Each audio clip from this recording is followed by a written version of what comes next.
Mga kainsan, tayo po nagtatabas kanina pa. Yan, magandang umaga. Ari po ay binabala kong ano mga kainsan, simula din hanggang palabak. Sa UT po ba?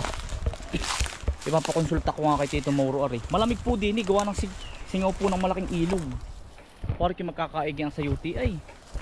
Oh. Dini mga kainsan ari. Aring area ari.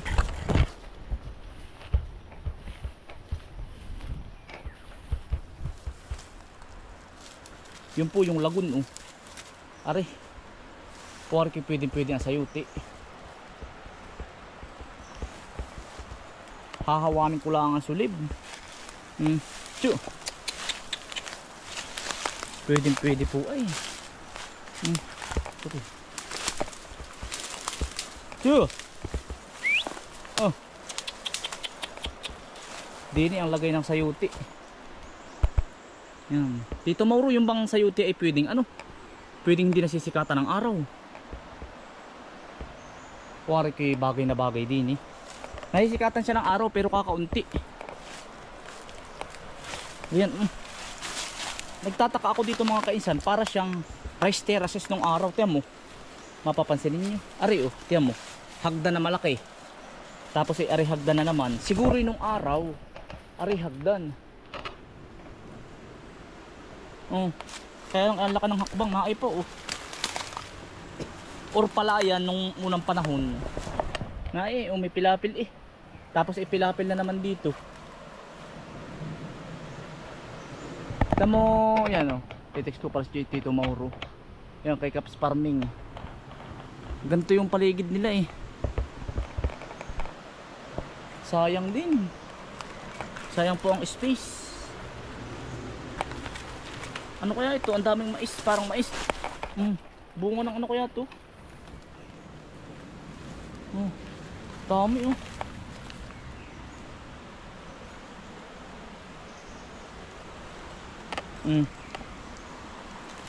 Pero ang gagawin ko, hindi ko na po siya masyadong hahawanin. Tatanggalin ko lang yung maliliit na damo. Sayang ang space ba ay daang sayuti po ang mailagay natin dito. Ito ang ganda ng dapo.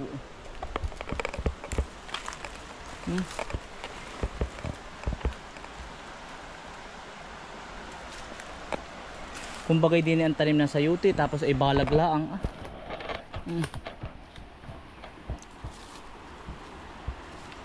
pwede. Hatingin nyo mga kainsan, pwede ang sayuti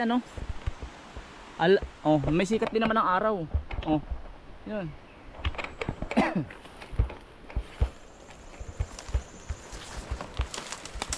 Pagkataba ng lupa. Ari no minsan ko pa binabalak Patatabasan ko po pala ito. Ayan tamo po ang lupa. Itim na itim. Taon na po ito. Baka ito dekada o daang taon na hindi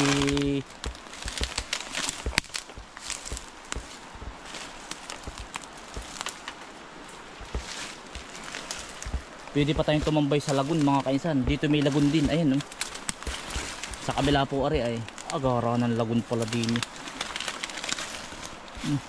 Gara. Gara.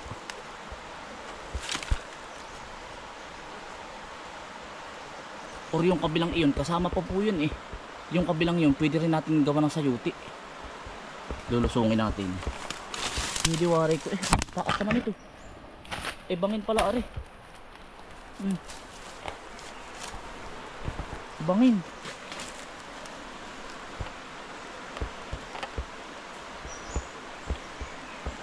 Bangin.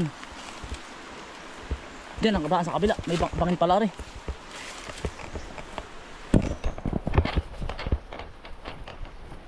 Yun, hindi ko na ipakita mga kaisan. Ang taba din ng lupa ng kabilang yun Ay may jidvine May jidvine po, jidvine. Ito yung hinahanap ko po mga kainsan.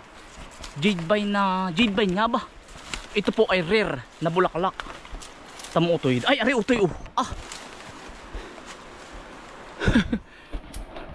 Gagawin ko sanang sayutian ay nanghihinayang na ako.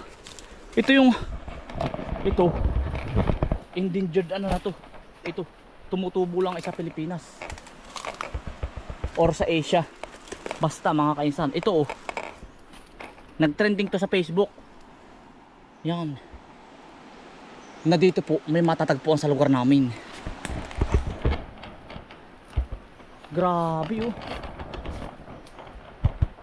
grabe ito eh. Mga kainsan oh, yan ang gara. Ang dami sa taas. Ngayon ko lang nakakita ito eh. Ay binabalak po naming sayutian. Ay walan yung iyan. Ay ari pala yan daming ganare. Parang orchids na mga kaisan. Parang orchids. Wow.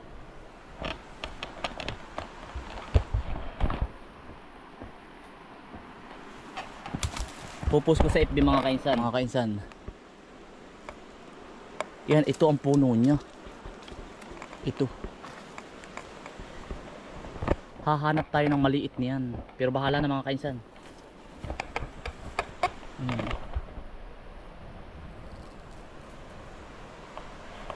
Hindi ko siya pwedeng, hindi po ito ibibinta. Bawal po ito.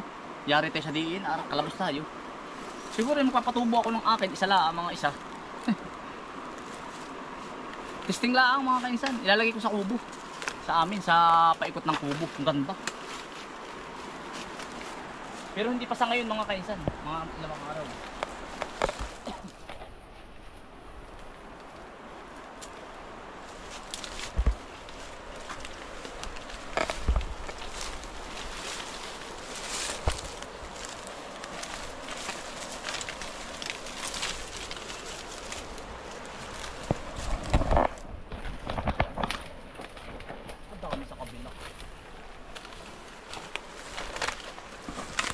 Dami po sa kabila mga kainsan.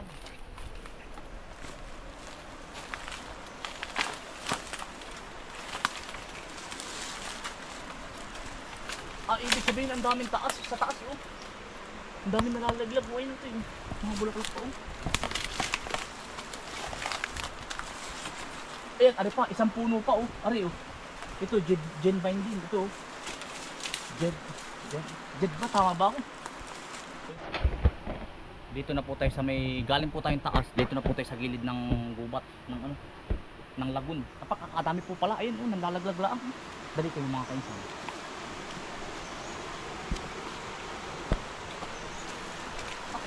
Pagkakapul dito sa atin. Dini, dali.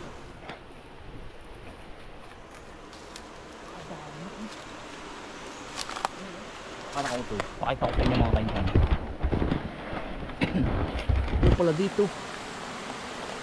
Ayan pa oh. Yan hanggang sa kabila mga kaisang. Ay. Thank you Lord. Ang dami po pala dito sa amin. Ay ito po i-vlog ko na sa inyo noon. Kaya lang ay bumalaklak po uli siya.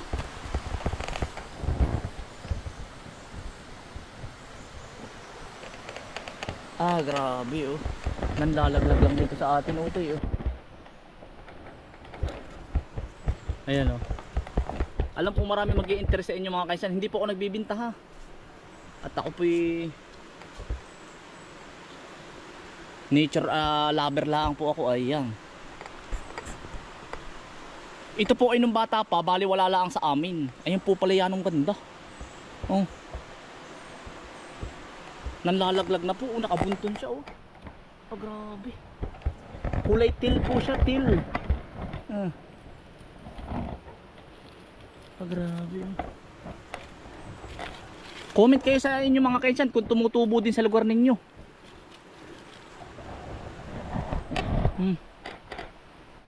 Hindi ko rin pala rin mga kainsan makatatamnan din ng sayuti. Dahil puro pako naman, pako. Nakakahinayang din naman, mabubusong naman tayo. Ahiyaan ko na lang po ari. Ari po kasama pa, yung gitna. Ay puro pako naman, ay wala. Hahanap na lang tayo po ng pwesto na sayuti. Sasayutian natin, ay ari po. Pagkaganda po ng buhangin. Kaya lang, pwede sa kanaring gilid tatamnan. Doon ang padamba. Kaya lang, hindi tayo pwedeng magputol ng ano, ng Hindi po tayo pwede magputol ng ano, kahit anong uri po ng kahoy.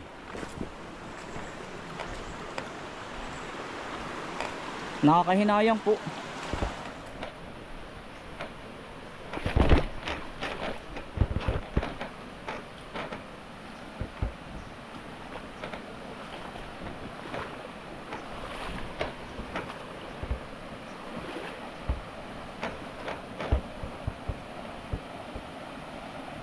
Grabe, ang dami sa taas po oh. Puro jidvine pa rin sa taas oh, yun oh. Naay pa.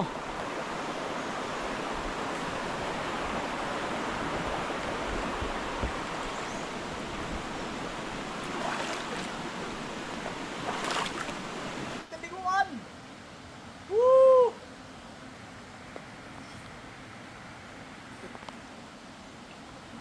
Ah.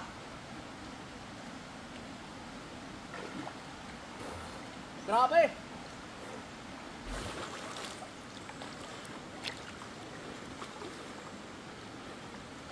Woo!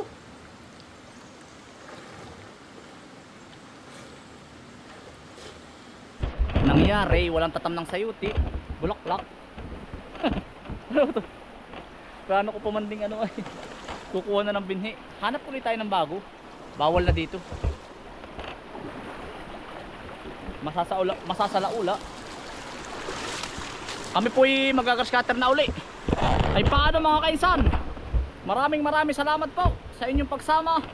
Stay humble and God bless. Peace. Bye. Salamat po.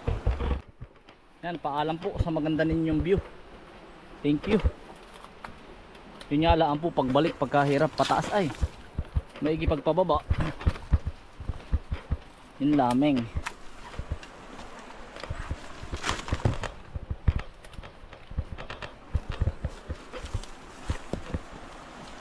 Ya,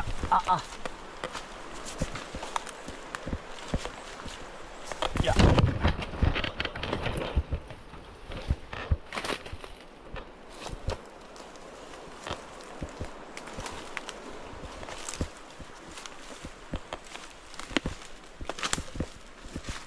Sure.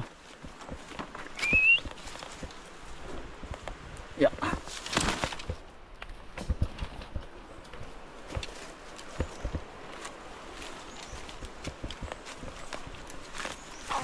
Kaya to eh.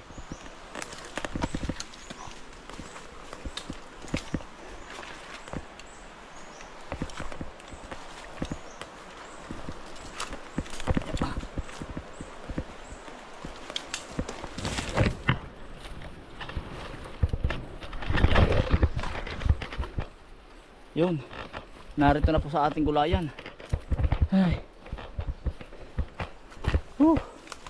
Thank you Lord. Yeah.